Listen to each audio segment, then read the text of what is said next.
I'm Josh Larky. This is the Dominator. Welcome in, everyone, to the Week 10 Fantasy Football Start Sit Show. Quick little note.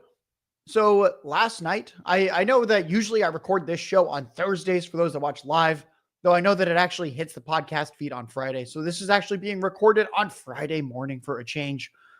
Last night, my girlfriend and I went to a bar in Dallas. We watched the Bengals-Ravens game. And Jamar Chase's 11 catch, 264 yard, 3 touchdown stat line, which is more than 55 fantasy points. That wasn't the coolest part of the night.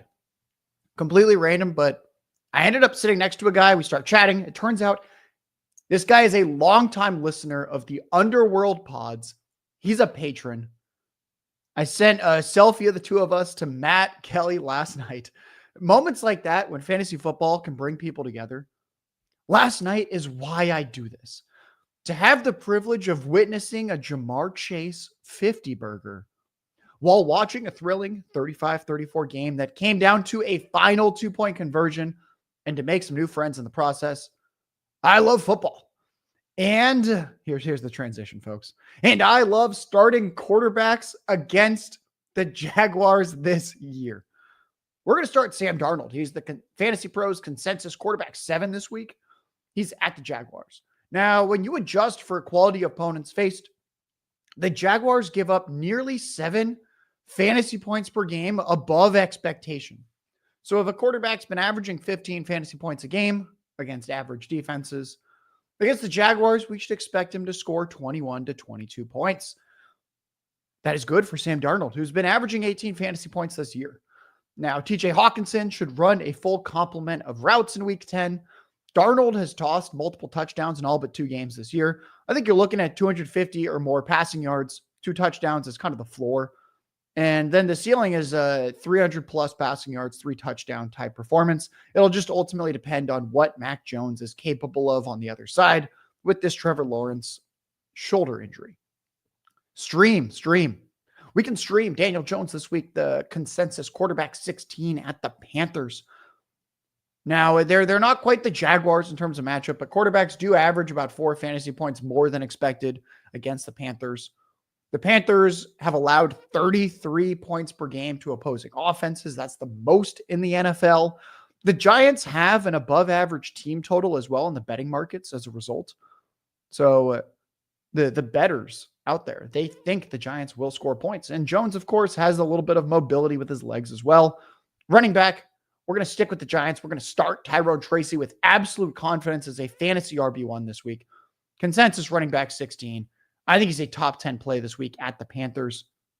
Panthers, when you adjust for opponents faced, allow 8 fantasy points per game, above expectation of running backs. We love that.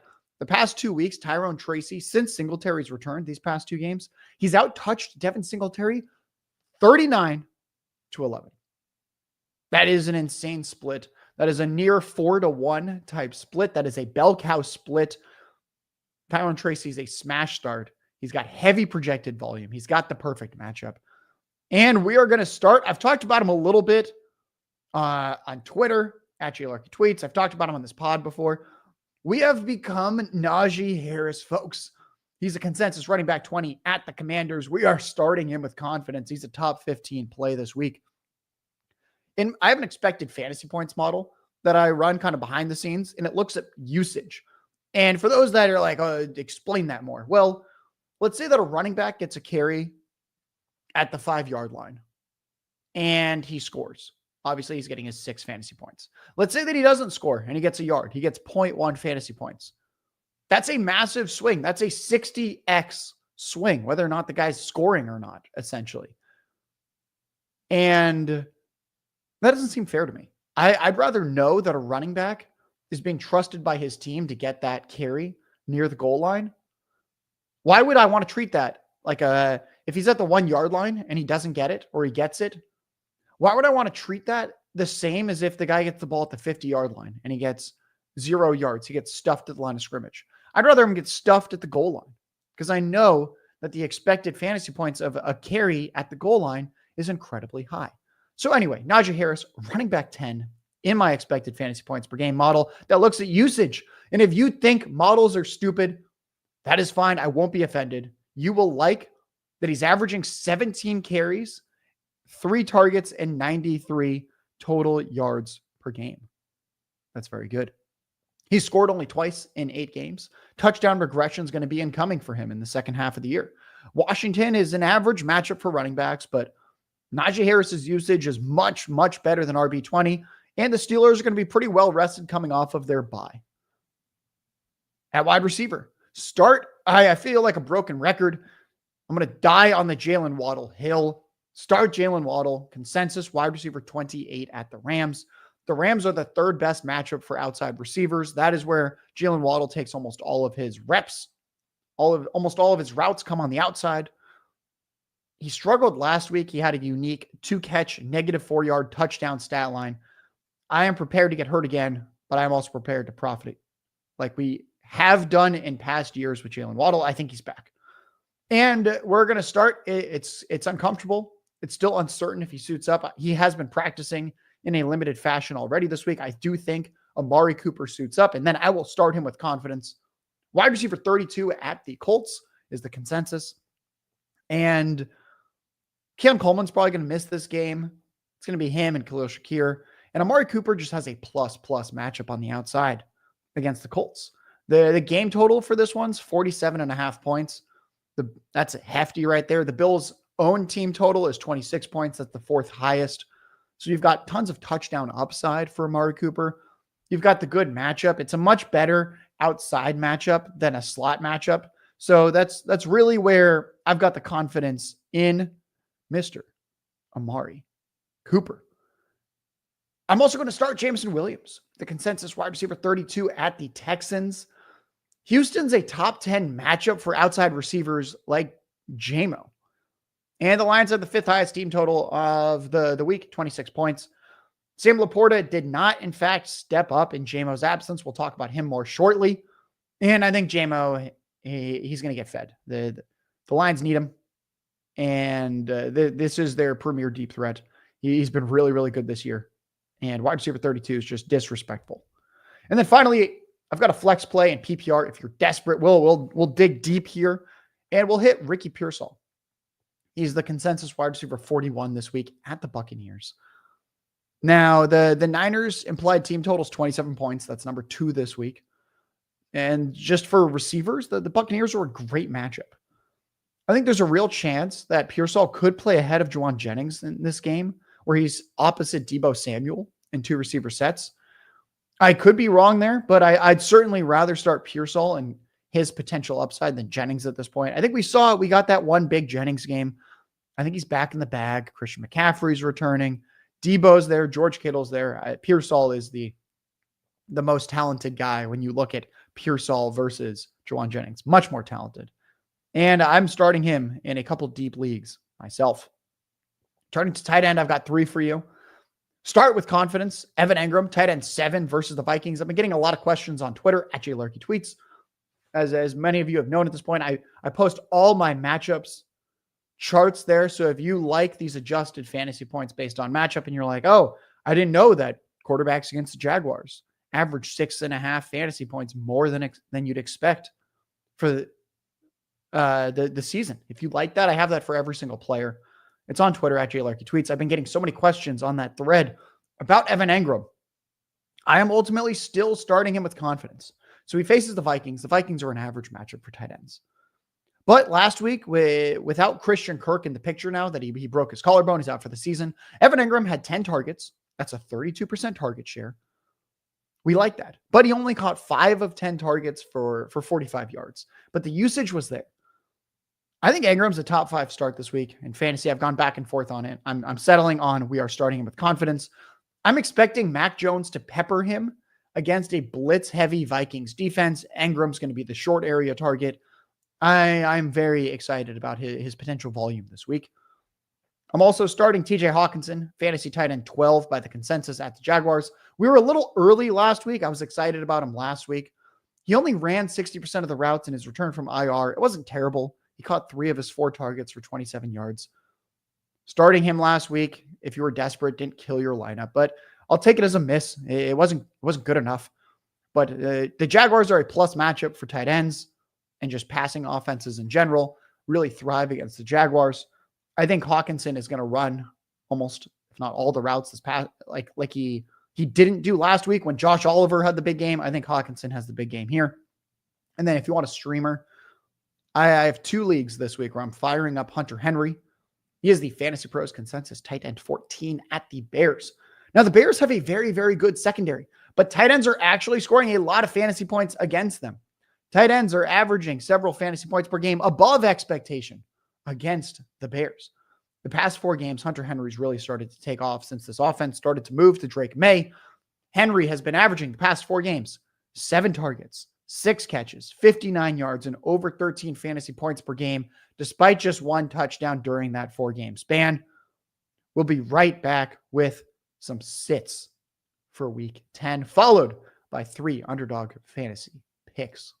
Hey, I know it's a popular statistic to cite, these underdog pick'ems, the vast majority of people go more than on any given player. Yeah, close to 80% of people, but that's because it's easier to find the shootouts than it is to find the dud games every Sunday afternoon. Like we knew week 5, Ravens-Bengals was going to be a shootout. And there goes Lamar Jackson for 4 touchdowns. There goes Joe Burrow for 5 touchdowns. Derrick Henry gets there. Zay Flowers is over 100 yards. Jamar Chase and T. Higgins both got there, as well as Chase Brown. Both Chases got there. You go more than, you 100x your payout on Underdog with their Pick 6 contest. But then you look at Dolphins Patriots, that's going down the toilet, right? Too bad Ramondre Stevenson had 18 fantasy points. But you improve your chances at positive returns when you correlate with these Underdog pick'ems. Use promo code Underworld. This is the biggest bonus Underdog has ever given out, up to $125. Promo code is Underworld. Put in $250, you get $125. Now go start picking. Welcome back, folks. I'm Josh Larky. This is the Dominator, the Week 10 Fantasy Start Sit Show. And yes, I've got those Underdog picks for you. The past 2 weeks, we've hit 3 of our 4 picks. And I think I know the issue because a 75% hit rate's not good enough. That's why we're dropping it. I've got 3 picks for you this week. So we can go 3 of 3 instead of 3 of 4. I'm sure that is going to solve it. We've been hitting these things at like this insane rate when you look at the hit rate. So it's about time that we hit a big full entry. So hopefully you're playing at home. You're doing the full entries. You're doing little splits. Like if I give you 4 picks, you do these 3 picks here, these 2 picks there, and you kind of mix and match. We are going to hit a big one as well, though, folks. I'm confident in it because we've been getting close. The hit rate is the most important thing here. Quarterback. I'm leaning towards sit for Matthew Stafford. He's the Fantasy Pros consensus quarterback 8 versus the Dolphins. It's not that this is a terrible player to start if you have Stafford and you don't have other options, but I just not sold on quarterback 8. The Rams do have the 3rd highest implied team total on the week. That's good. But the Dolphins are a tough matchup. Actually, the toughest matchup for fantasy quarterbacks. When you adjust for opponent, the quarterbacks facing the Dolphins average 4.5 fewer fantasy points per game than you would expect. That's the last. So the delta between Jaguars and Dolphins is 11 fantasy points. That's crazy. You're expected to score 11 more fantasy points against the Jaguars than the Dolphins through the first half of this season. The Dolphins, they've been stingy against opposing quarterbacks, but it's a real run funnel defense. It's a smash spot for Kyron Williams. I think Matthew Stafford's fine. I think he's a fringe fantasy quarterback 1 this week. He is not some must-start quarterback 8. He could prove me wrong. He could have a big game here, but he's not mobile, and it is definitely not a positive matchup for him in week 10. Running back. We're going to sit Rico Dowdle. He is the consensus running back 25 this week versus the Eagles. First off, it's a tough matchup. Eagles are the 2nd worst matchup for fantasy running backs. And he's got a backup quarterback in Cooper Rush. Dak Prescott's hamstring injury. I don't think they've officially put him on IR yet. Fact checkers out there can let me know if I'm wrong on this. But I know that he's already consulting and he's seeing a second consultant for he's trying to get another opinion on the hamstring injury. That cannot be good. And the team has already said IR multiple times. It's going to be a lot of Cooper Rush. And as a result of Cooper Rush, the Dallas Cowboys have the 4th lowest implied team total for the week. Under 18 points are expected for them to be scored overall. I'm just going to fade this Cowboys offense hard in week 10. just like Vegas is doing with their fourth lowest implied team total. What's weird is, so Dowdle's the consensus running back 25. CeeDee Lamb, when I checked consensus rankings, he's in the wide receiver 32 range. So people realize this offense is going to suck. But then they're still like, oh, but Rico Dowdle. I think it's bad for everyone. Dowdle could find a way to get in the box. I wouldn't count on it. It's bad news everywhere right now for this Dallas Cowboys team. And I think it's going to be bad news this week for Tank Bigsby, the consensus running back 29 versus the Vikings. I will be sitting him in a few lineups this week. So it's the fourth worst matchup for opposing running backs, the Vikings. It's just an ugly committee for fantasy right now in Jacksonville since Travis Etienne's return. Bigsby had 8 carries for 22 yards this past week. He did not get any targets against the Eagles last week. Jaguars are 4.5-point underdogs. Game script could be unfavorable for Tank Bigsby against the Vikings. Bigsby doesn't have much of a pass catching role. I don't know if I want Mac Jones's grinder back this week. Some people do. I certainly don't. And at wide receiver, I've got 2 sits for you. First, Cortland Sutton, consensus wide receiver 28 at the Chiefs. Chiefs are the worst matchup in fantasy football this year for outside receivers like Cortland Sutton. They're the worst. Receivers are underperforming their fantasy points expectation by 8 fantasy points per game outside against the Chiefs this year. The Broncos have the 3rd lowest implied team total in the betting markets, 16 points for week 10. There's basically no touchdown upside for Cortland Sutton. It's a super difficult matchup. I think anyone that has Sutton on their team probably drafted him in the 8th, 9th, maybe even 10th round of redraft. I think you've got better options on your team. And you probably have better options than Quentin Johnston, the consensus wide receiver 37 versus the Titans. The Titans are the 3rd worst matchup for outside receivers. Quentin Johnston is averaging just 4.5 targets per game. That's terrible. Last week, he caught 4 of his 5 targets for 118 yards and a touchdown. But still, target volume is much more important than one game small sample efficiency. Unless you think he's going to average 25 yards a target for the rest of the season and score every 4 catches, he's probably not going to do what he did last week. This game total is 37.5 points. It's by far the lowest of week 10. People do not expect points to be scored in Titans Chargers. Quentin Johnston is a desperation. You have to be so desperate to start him in. He's a deep league only start. It's not a player you should actually consider this week. For more context, I don't have a take on the high-low here, but Underdog Fantasy has Quentin Johnston's receiving yards high-low this week at 38.5 yards. So just know that's kind of the expectation. Is not 118 yards and a touchdown like last week. It is 38 or 39 receiving yards. I'm concerned. And in fantasy, I'm concerned. I'm sitting Sam LaPorta. He is the consensus tight end 11 at the Texans this week. So Jameson Williams, I mentioned him before. He's returning from suspension this week. Sam LaPorta had a middling 9 total targets, 76 total yards the past 2 games. That's basically, we're going to do math on the fly. That's 4.5 targets, 38 receiving yards per game. In Jameson Williams' absence, the Texans have been a really tough matchup for tight ends this year. When you adjust for opponents faced, their tight ends are scoring 3.5 fantasy points below expectation against them. LaPorta simply does not have a good role in this offense. He's a name value start right now. That's how people view him. That's what I believe. I mean, if you look at the stats, he's averaging 3 targets and 38 yards per game. He scored 2 touchdowns in 8 games. That is terrible. That is not what you want. That is not a top 12 tight end right now. The role is bad. 3 targets per game. Folks, 3 targets per game. I should come in next time with a list of tight ends with more targets per game than him. And there's probably going to be at least one name that you as a listener go, I'm actually not sure what team that tight end is on. Before we hit the 3 underdog picks, folks, I'm Josh Larky. This is the Dominator. You can follow me on Twitter at JLarkyTweets. Make sure you're checking out everything Underworld.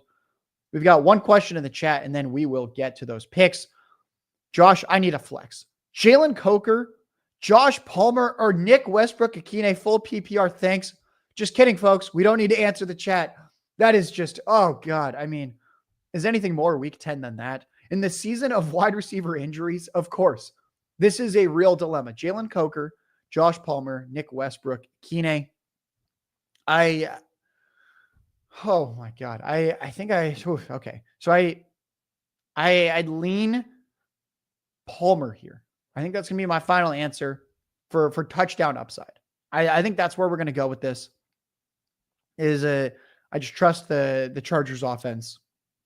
If you want to chase touchdowns, sure, Nick Westbrook-Akine scored each of the past 4 games. That has got to be the flukiest thing ever for a Titans team that's simply not scoring points. He is not going to continue to score like 3/4 of their touchdowns. I would lean Josh Palmer there. Chris, I'm so sorry that is your matchup dilemma. I hope that helps.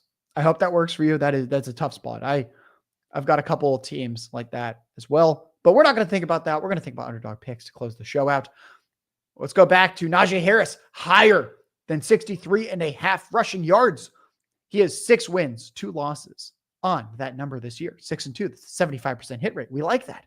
The past 3 games, Najee Harris has gone over 100 yards in each game on the ground. This offense is so sturdy right now with Russell Wilson. The Commanders themselves are a great matchup too. They're giving up 115 rushing yards per game at over 5 yards per carry to running backs this year. Najee Harris, great spot. I'm the broken record. We're going right back to him. Jaylen Waddle, higher than 39.5 receiving yards. He's been a star receiver in the past. The game total's 50.5 points. The Dolphins are 2.5-point underdogs. They're going to have to throw. And for how annoying Jaylen Waddle has been this year in fantasy, he's actually 4-4 on 39.5 yards this year. So he's already hitting it at 50%. And now we have a great matchup. Rams struggle versus outside receivers. It's a great game environment with a 50.5 point over under. I mean, I think he gets to 40 yards in this one.